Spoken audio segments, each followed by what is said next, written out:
Simona est une jeune fille sourde qui se rend à l'hôpital de Locarno pour un contrôle.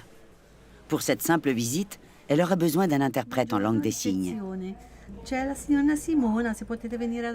La personne qui l'accueille ce jour-là est une étudiante de 3e année, spécialisée dans les techniques de radiologie médicale. Elle prépare une thèse sur la prise en charge des patients sourds dans les services de radiologie. Je m'appelle Paula. En langue des signes, ça donne ceci. Paula, mon prénom. Enchantée de faire ta connaissance. Allons-y. Tu peux t'asseoir? Es-tu enceinte? Sei incinta? Hai allergie? As-tu des allergies? Oui ou non?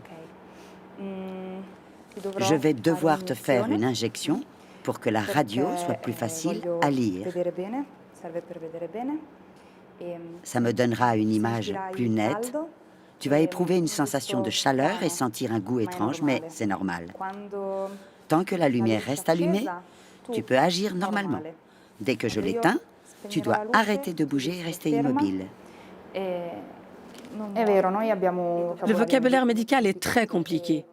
Si les quelques cours que j'ai déjà suivis m'ont bien appris une chose, c'est que les patients sourds n'utilisent pas de mots aussi spécialisés.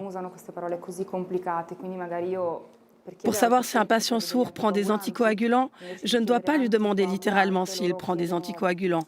Il est beaucoup plus simple de faire un geste qui évoque le sang et un autre qui évoque la prise de comprimés. Les patients sourds se simplifient la vie, si je puis dire. L'essentiel est que le message soit simple et parfaitement compréhensible pour le patient. J'ai parfaitement compris ce que m'a dit la technicienne entendante. Je n'ai pas eu besoin d'un interprète parce qu'elle savait utiliser la langue des signes et que je la comprenais très bien. La Fédération suisse des sourds souhaite faire tomber les barrières qui trop souvent encore compliquent l'accès des personnes sourdes et malentendantes à l'éducation, à la formation, au travail, à la politique, à la culture et à la santé. Pour y parvenir, elle propose notamment des cours de langue de signes à quiconque en fait la demande. Pour sa thèse, Paula a choisi de s'inscrire à un cours privé. J'aime la langue des signes parce qu'elle utilise énormément le langage du corps et les expressions du visage. Tout compte. La moindre partie du visage, le corps tout entier, les 3 dimensions, le fait que tu doives te rappeler où tu as placé ton dernier signe, parce que tu dois commencer le suivant au même endroit. Mi raccomando, la direzione, lo spazio. Certo.